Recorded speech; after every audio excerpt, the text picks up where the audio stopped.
Good morning. Are we dreaming? Are you dreaming? Check your paws. I guess we're not dreaming. I did have some really cool dreams this morning, though. Really cool dreams. Or aren't all dreams really cool? Except for the not really cool ones. Those ones aren't very cool. Anyway, so the first dream I had, I set my alarm for 5 a.m. for the wake into dreaming technique. And so I woke up and I decided to try the wake into dreaming technique accompanied with some music. And I used some, they call it space ambient music. And it was really nice. So the artist that I was listening to is Dream State Logic. Dream State, one word, and then Logic. Fantastic music for lucid dreaming. So I woke up 5 a.m. and it was an alarm that was set, and I was woken up from a dream. And the first dream that I remember having was another stress dream about my parents, about my dad. And this was set at my parents' house. It's kind of funny where I was seeing a lot of progress with that, and now all of a sudden, bam, back in my childhood home as a teenager with stressful stuff around my parents. So, but I do think this was another kind of breakthrough deprogramming dream, and I'll tell you why. He was being an asshole, my father, in the dream. And he was, in real life, my father was laid off of work for a couple of years. And there was a lot of, due to an injury at work, and there was a lot of drama around that. And at that time, he was a very lost person. He was very angry and in a lot of pain, physical and emotional. And he was not a very nice person. So in the dream, that's what time of life this dream reflected. So he was an asshole, and then he was talking about how he was going to get me this car. And in the dream, I understood that was some sort of apology. My father's, he can't seem to apologize in waking life, and that was reflected in this dream. His way of acknowledging that what he did was wrong was to buy me a car, and I didn't want anything to do with it.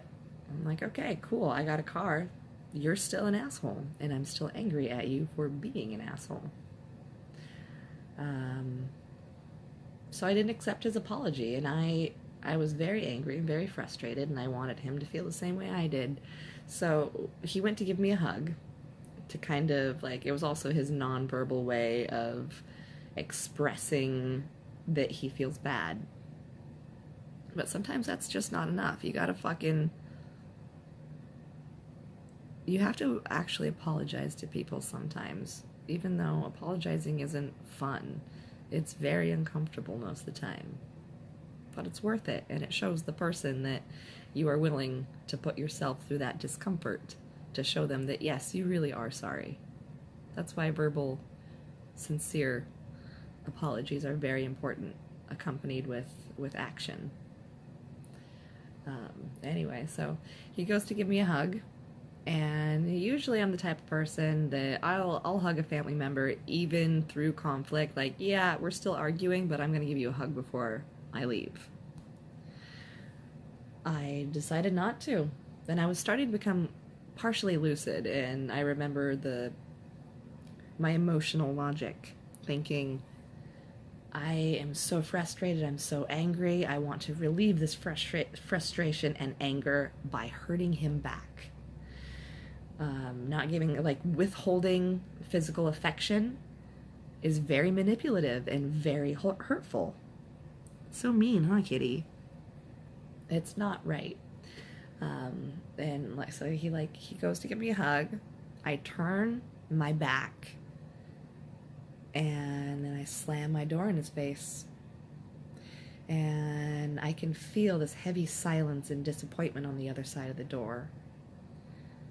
and I can feel his anxiety, his self-loathing, his sorrow. And then I hear him leave the house, and I see him walk by my bedroom door. His posture is bent. It's very depressed. And that's when I hit full lucidity. I'm going to start crying. I woke up with tears in my eye because in the dream I realized what I did was wrong. I knew it was wrong while I was doing it, but sometimes anger is so hot, so red hot, that it gets the better of you. So I thought, you know, just because somebody hurts you doesn't mean you should hurt them.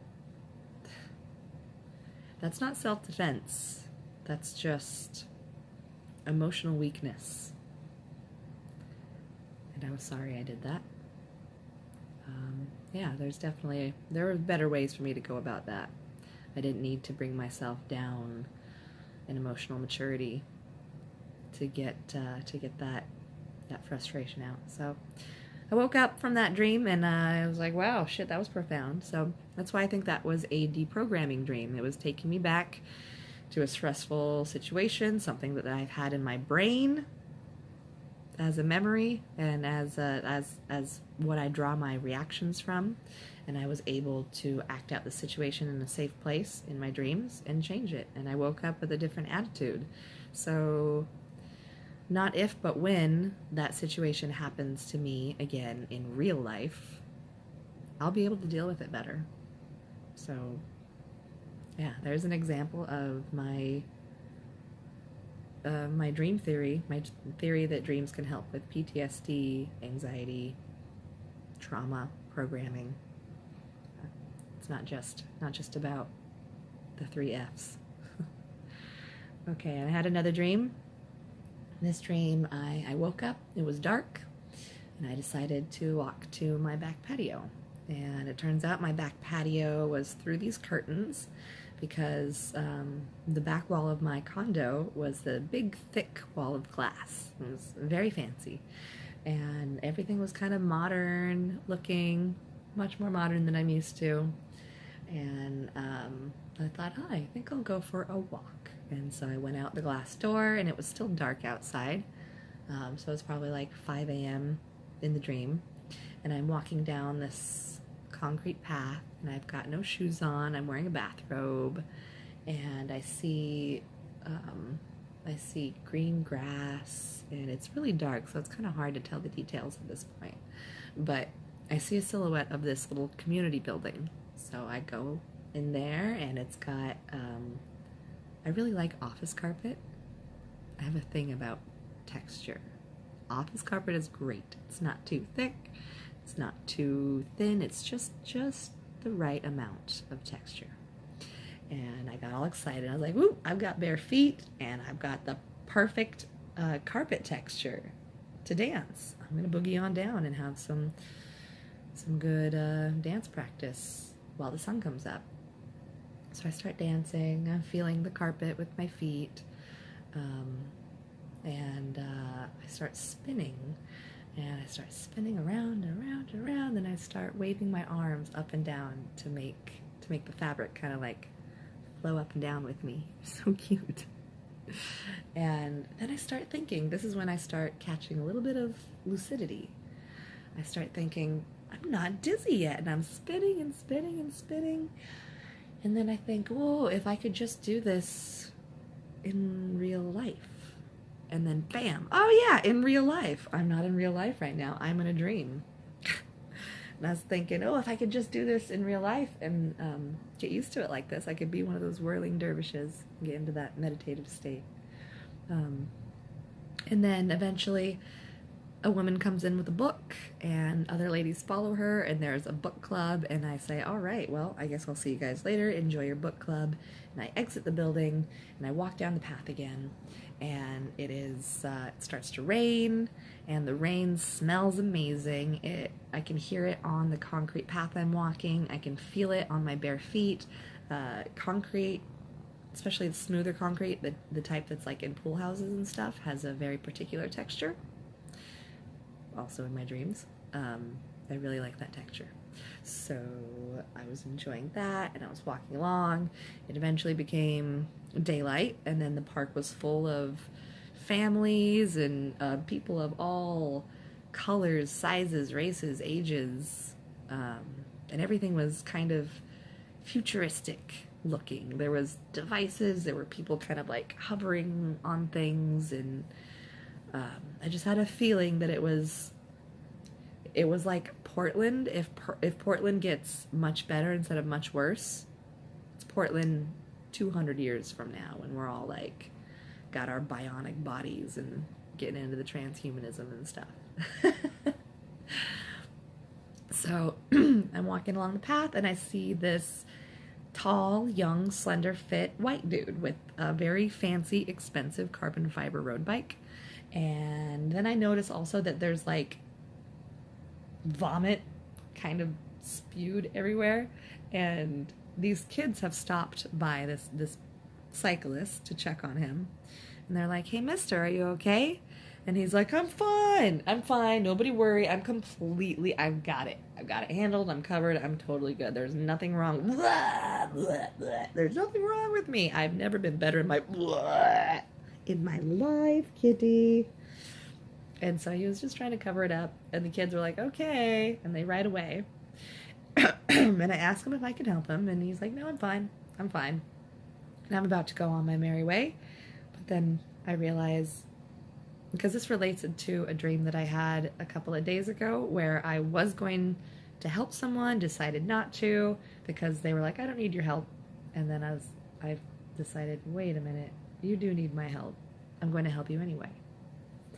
So that's what happened in this dream also. Said he was fine. I was about to walk away, and I said, wait, you're obviously not fine, and you need help. I don't mind helping you. You need help, and it's okay that you need help. I'm happy to help you. It's not a burden. Fine. And he starts listening to me. He's kind of sheepish, and he's like, okay, like, thank you. And I think at this point now, I'm holding his beer. That's a brown glass bottle, and I'm pretty sure that that's what was making him sick. I think it was just a long bike ride on a very hot day, and he was dehydrated, and he was riding around with a beer. So he just got a little overheated. And I said, why don't you go home and get your car and come back, and I will guard your bike. And because I expressed to him that I understand about expensive bikes. And he trusted me and left, and before he left, I reassured him this was funny. I said, if anyone tries to steal it, I'll christen a motherfucker. It's because I had his bottle. Get it? Christening, because you're supposed to like break a bottle of champagne on the ship. So I was implying that I'd smash the beer bottle over someone's head if they tried to thieve. So yeah, he brought his car back, which was this really awesome, like 1980 mono black Suburban, all black, everything, tinted windows, everything was black, kitty, everything.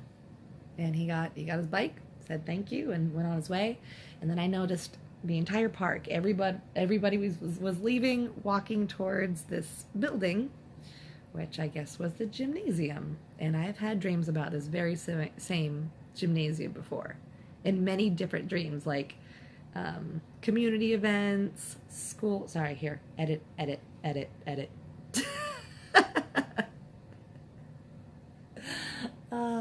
I'm so funny. Anyway, so I go to this familiar gymnasium. Everyone's gathering there. The whole community's there. And you can hear people running around and tennis shoes squeaking on the polished floors. You know, all the sounds that go with a gymnasium. Squeaking, echoing,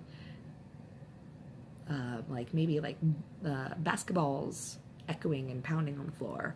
And then the particular smells that gymnasiums always have, the lacquered wood and the sweat, and also rubber soles on those kind of floors, also combined with all that stuff to make a very particular scent also.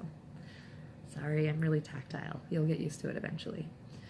So I was taking in all of this detail, and then people were kind of settling down. Whatever was going to happen was about to happen, and then over this loudspeaker, this person starts talking about this like famous athlete, singer, something like that, and explains how she was helped. A stranger helped her, and she was really grateful. And then she came out, and the bicyclist that I had helped, that was a white dude later, was now a mixed race, very tall, and really freckled woman with really awesome braided hair. It was like purple and gray. And she was some famous person. And she was like, hey, thanks for helping me when I didn't want help but needed it. And she was the reason why everyone was gathering. She was doing some kind of speech or TED Talks or event or something like that for the community. Yeah. And that was it. No, that's not it. I remembered another part just now. Oh my God. And this part was lucid. Okay. This was another waking into dreaming. After this dream, I woke up and I actually got out of bed because I had to let my cats out. And I thought that I was going to be awake for the day, but I decided to skip my morning class and take another meditation. And so I figured I wouldn't be able to fall asleep, so I'm like, I'll just meditate and do that because that's good for you too, and I haven't meditated in a few days.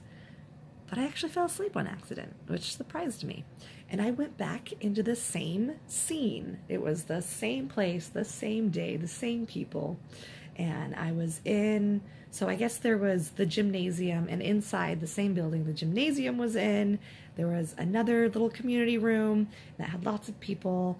I went in there to dance again. And I was still wearing like robes and stuff, and I started spinning again, and this woman, like, she says something like,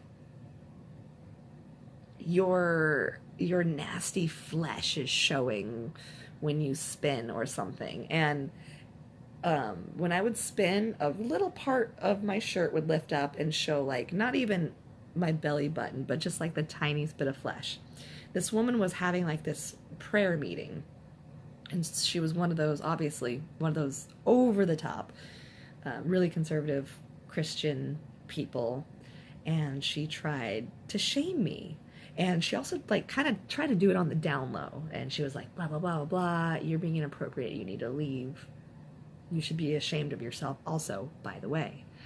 And my first reaction was, and then I was like, how fucking dare you? And I became lucid, and I reacted how I would react if this actually had happened in real life. Because I had had an emotional reaction in my other dream. I didn't want to lash out like I did. And I thought, be smart, be emotionally smart. Don't do that. You can be a smart ass and annoy people, but don't hurt them. Even though she hurt you, just annoy her. Just mess with her a little bit. And so I went close to her, like I was going to whisper back to her because she was like doing that angry whisper yell to me. And I went, wow, I don't even know you. Why would you say such a terrible personal thing about my body? Why would you say that to a stranger? That's really rude and mean. That hurt my feelings. And she was like, because everyone was kind of like, what's going on? And she was super embarrassed. And that was just as satisfying. That was actually much, much more satisfying than if I would have said that she was nasty back, or if I would have been like, I don't know, just if I would have hurt her instead of annoyed her with a little bit of truth and a little bit of just fucking giggles. It felt so much better, and it was so much of a healthier way for me to react and for me to expend my energy. Didn't make me feel drained. Didn't make me feel like an asshole.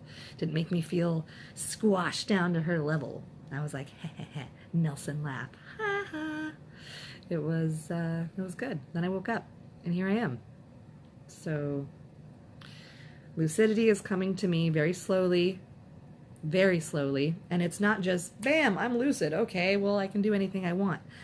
The lucidity is coming as a spectrum, and so learning a lot more about dreams than I ever thought I set out to.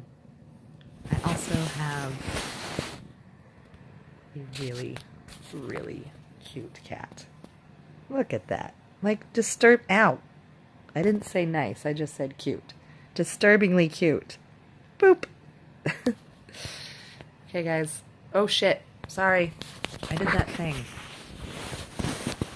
I think I'm used to being on Instagram. So, sorry about that. Bye, guys. Don't forget to tell me about your dreams if you had any. I'd love to hear them in the comments. All right. Good luck. Good luck dreaming. Bye.